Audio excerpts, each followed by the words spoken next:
Hello everyone, welcome back to the channel. For those of you that don't know, the new Tears of the Kingdom is out and it is a phenomenal game. Zelda has been a huge part of my life, and to celebrate that, today we're going to be making Link. But more specifically, Link from Tears of the Kingdom. But without further ado, let's get right in. So to start off, we're going to be painting the cape today. The cape is going to be sort of a darker blue. So we're going to start by mixing some blue and a little bit of black. Paint the entire thing in this color. That's going to create our base coat. Then you're going to come back with more of a black, blue, and white mixture. This is going to create a like pale bluish gray. And then we're going to very lightly dry brush over the top highlights of this, just to kind of give it a little bit of highlights. Once you have finished, you should get something looking similar to this. Just a little bit of highlights and dark contrast there. You don't want anything too crazy. Next up is going to be this very meticulous part. Just take your time, be patient with this. You're going to take some regular white and you're going to paint along those outlines, that the patterns that he has on the back of his cape. Go ahead and just paint all of that. The diamonds though, that are on the back of his cape, you're going to leave that. Those are going to be orange. So just leave those for now. We'll come back to that. Alright, so far so good. We may have a couple spots that we need to clean up, but that's not a problem. Take that orange that I was talking about though. This is just a regular orange. You're going to color in those diamonds the best you can. Try to keep your lines super clean if you can. I know it's difficult. Just remember, if you end up going over, you can always come back and kind of cover up your mistakes. I like to give my finished pieces a spray of clear coat paint. This will protect that paint job underneath. So if you have it, it's not necessary, but if you do have it, it will kind of give it a little bit of a smoother look on top, as well as protecting the paint job that you just did. Next up is time to paint the sword that is in the sheath. To start, I'm going to paint this with some blue. I'm going to mix up a dark blue, paint the entire thing in a dark blue, and then I'm going to come back with just the regular blue and hit the points that are going to be blue on the sheath. Now, once you've finished that, I have this gold. It's actually gold ink. But it's one of the best golds I've ever painted with. I highly suggest picking this up. I think this bottle was like $5, but it just goes on so smoothly, and the effect that you get is just beautiful.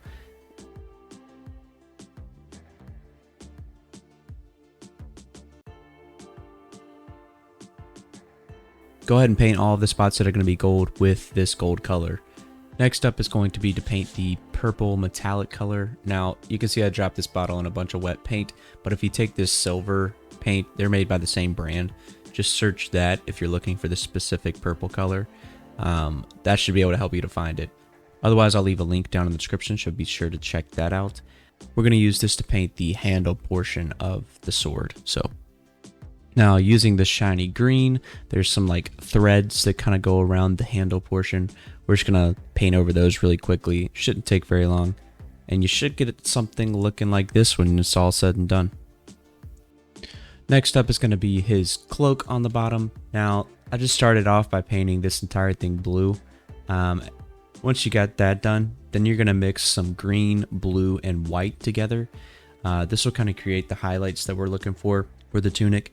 So make that color and then get a little bit on your brush and do some dry brushing. Now I want the lighter highlights to kind of be the primary color on this, so don't be afraid to kind of put that dry brush on a little heavier than normal. Now, just like we did on the cape, you're going to take that white and kind of go over the patterns that are over his cloak. Again, if you go over the line, don't stress, just keep that blue that you used for the highlights readily available. That way, if you need to correct a mistake, you can do so easily. Now for the chainmail, you're going to leave the chainmail that black color. This is really going to cause a lot of contrast whenever you put the silver over the top of it.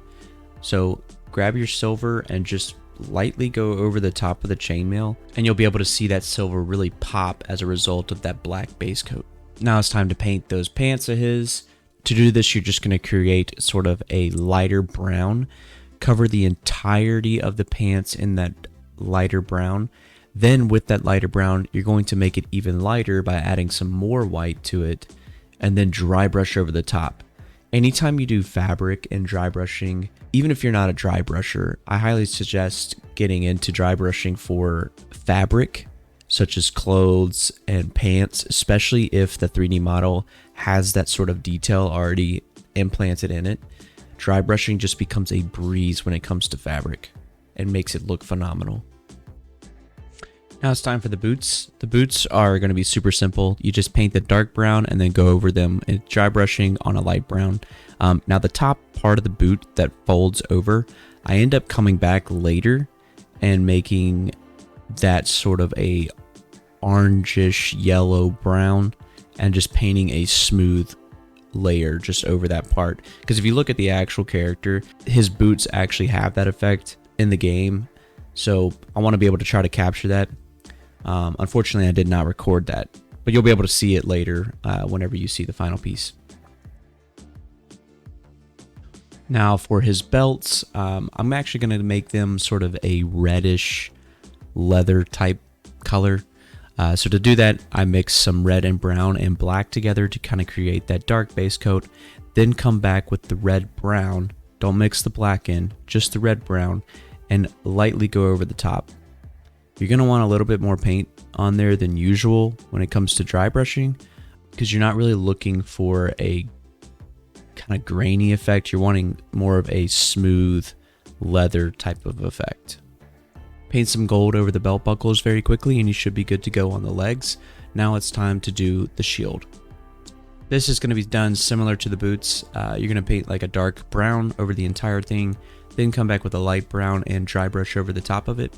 Now, the next part, to be able to paint those dragons, you're actually going to mix some yellow and brown together and then very, very lightly try and just hit the dragon portion with your paintbrush. That way you kind of get all of the detail of that raised up portion of the print. Once you do that, you're then going to take the gold and create the gold circle in the middle of his shield, and then the outside diameter of the circle, you're going to take your silver and paint that entire outside diameter in that silver. Now for the bow, it's very simple. Just take some silver, paint those two like protruding parts of the bow, paint both of those in silver, then come back with a dark brown, paint the wooden portion, come back with a light brown, paint the wooden portion again in more of a dry brushing type effect, and then for the wrap in the middle, you're going to actually paint a dark red in the middle and then come back with just your red and kind of lightly brush over the top of that.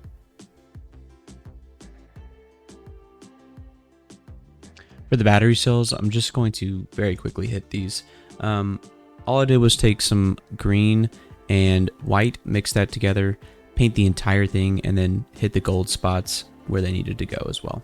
Now for Link's face, I actually mixed up some yellow, red, and brown here to kind of create a skin tone color, and then I'm going to give him a base coat over his entire face.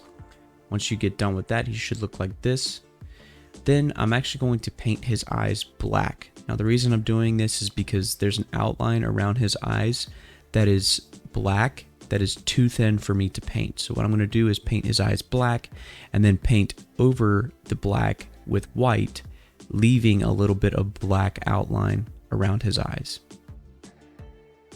You should, after doing that, have something that looks along the lines of this. Next up is his hair. I mixed some brown and yellow together and then painted a base coat over his entire hair. His hair is very textured, so all I did was add some more yellow to the previous base coat mixture and then just painted very lightly over the top. Don't use a lot of paint on that, just a little bit on the brush will do just fine. And you should get something looking around like this. Now for his eyes, what I'm going to do is actually paint his irises black. The reason for this is the same reason for why we painted the eyes black first. There's going to be an outline, a dark outline around his eyes that's too small for me to paint. And then I'm going to come back with just a regular blue and paint the irises while leaving a little bit of a black line on the outside. Then I'm going to take some baby blue by mixing some white and blue together, and I'm going to paint the bottom half of his eyes, just trying to create a gradient between the top portion of his eyes and the bottom portion of his eyes. And then I'm going to, of course, put the pupil in. That's just black. And then I like to add a little bit of glare with two In this case, I just did one little spot of white where the iris and the pupil connect, usually in the top right corner.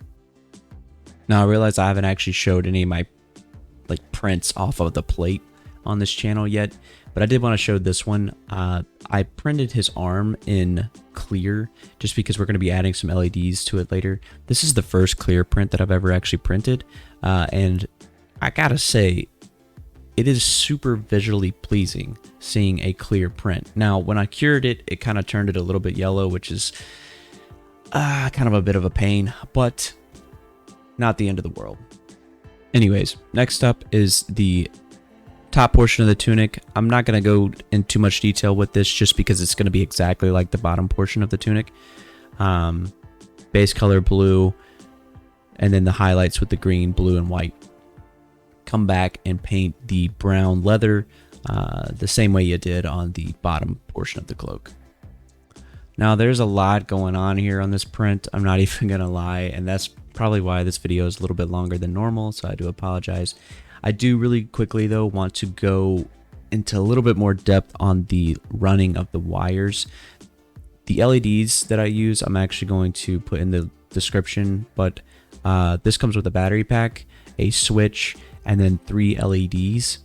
I end up putting the battery down in his lower portion of the print, and then right underneath his tunic, underneath his butt, I actually put the switch, just kind of super glued it in there. That way you just click it underneath there and it'll cut on the arm. I could not be more happy with this. Now the instructions do say to just twist the wires together. You can do this. I was having trouble with it flickering, meaning that there's a bad connection. So if you know how to solder, then I would definitely solder it. That's what I ended up doing, was soldering the connection, just because I needed a better connection than I was getting with just twisting the wires together. If you don't know how to solder, I'm sure there's plenty of YouTube videos that can help you out with that. It's not very hard, but yeah, make your wire run, and I'll show you guys in a little bit what that ends up looking like. Now for the bow and quiver, this is super simple. Just paint the entire thing white. Then the sticks portion, paint it brown.